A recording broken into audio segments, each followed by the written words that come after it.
As you can see here, I have this cantle piece, which this is called a cigar roll, or just a straight up cantle on this saddle, and just has the straight up roll on it.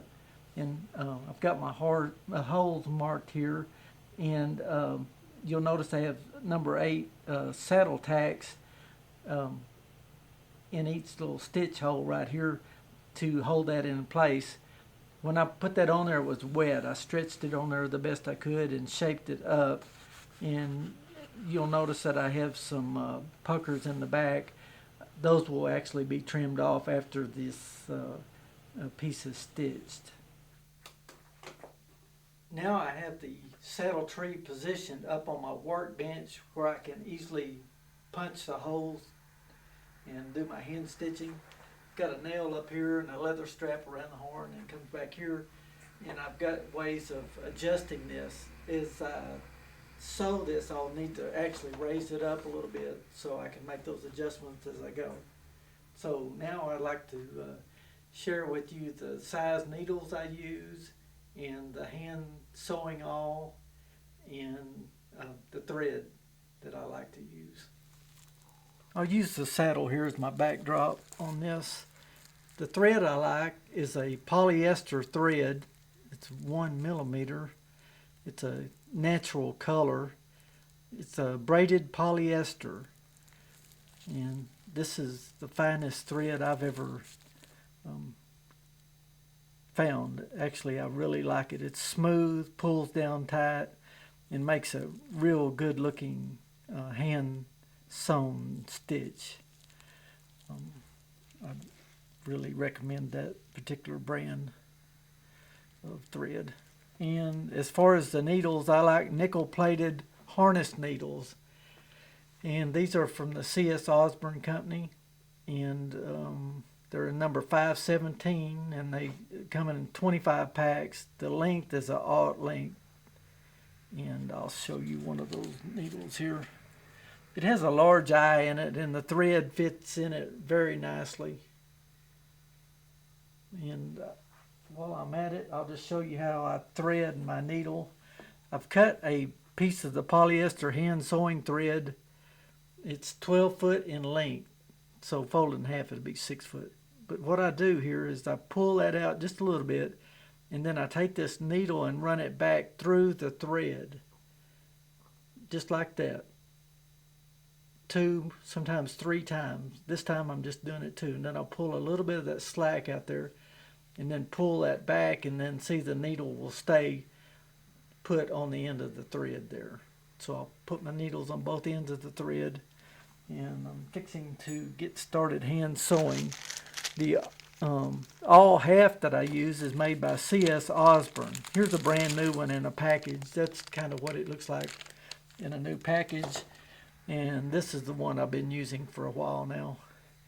And there's a couple different harness awls that fit in this haft that I like. One of them for smaller hand sewn items is a C.S. Osborne 045. It's CSO 45, and it's a 2 1/4 in length. And the one I'll be using for sewing this cantle today is a CSO 47. It's 2 5/8 in length. That's a new one in a package right there. And usually all they need is just a little bit of polishing on the end here.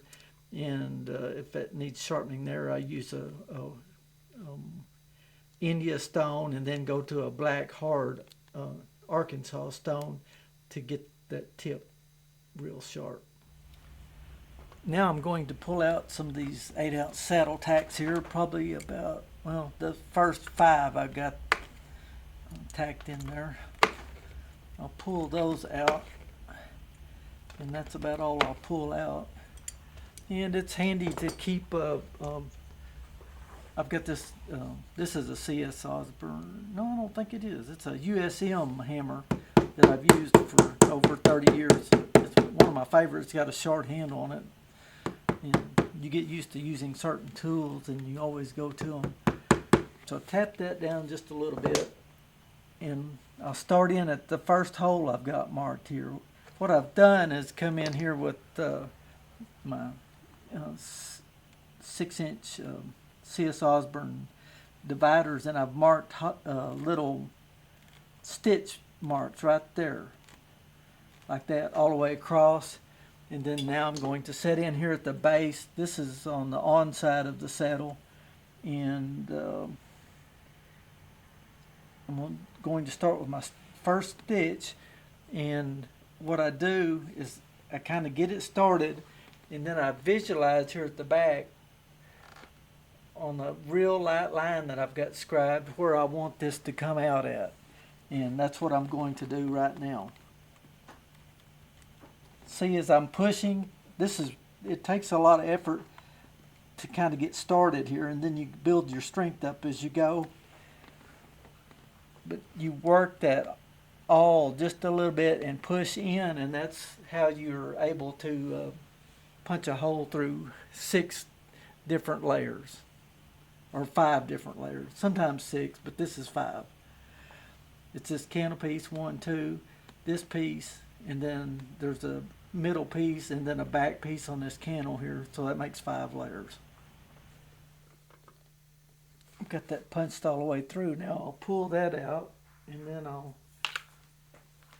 take my needle and pull that through there like that, and I'll find the center of my thread, back up and get both needles even here.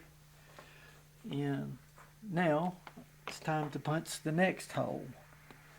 So I look back behind and make sure I come out right on my little light line I've got marked.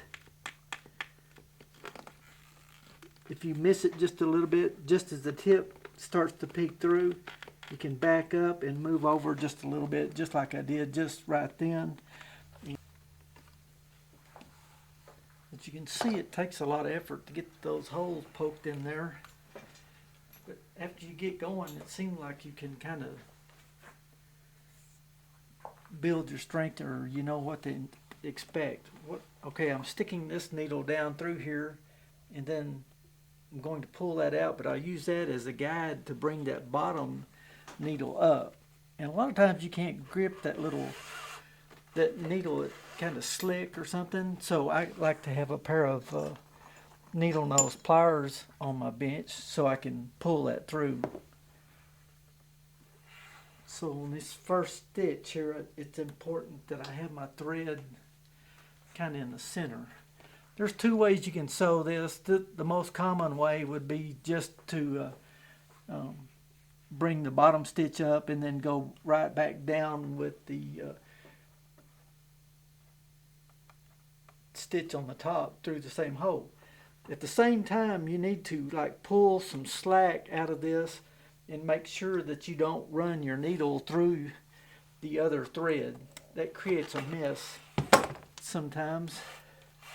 If you just happen to run the tip of the needle through part of the thread,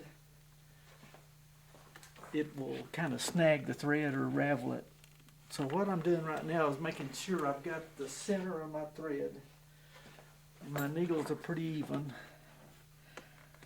If this thread, I don't think it's 12 foot long, it may not be long enough to sew that whole thing.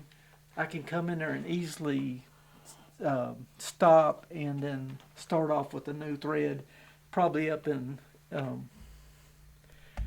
this area right here.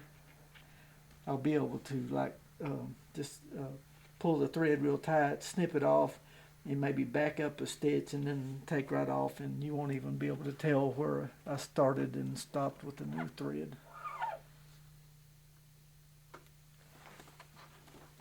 Look on the back side, make sure my needle peeks out or pokes through where I want it to.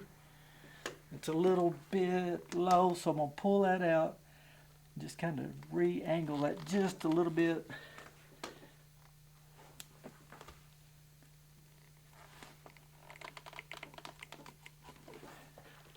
Once you get going, you can kind of start hitting it every time. You'll just gain a feel for that and pretty much have an idea of where it needs to come out on the back side.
I'm right down to the end, and I only like three more stitches.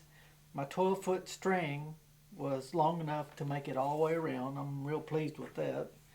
And to end this off at this last stitch, I can come back either one or two stitches, just like stitch back the same way you came down. Or you can take and do like a lock stitch, like much like a sewing machine. You can come up with the thread and then loop the other thread under it and then pull it down where it's locked in there like that, and that kind of locks that thread right in the middle if you do it that way. Or the other way, just back up one, two, maybe not more than three back, and just snip your thread off real close and tap it down, and you'll be just fine.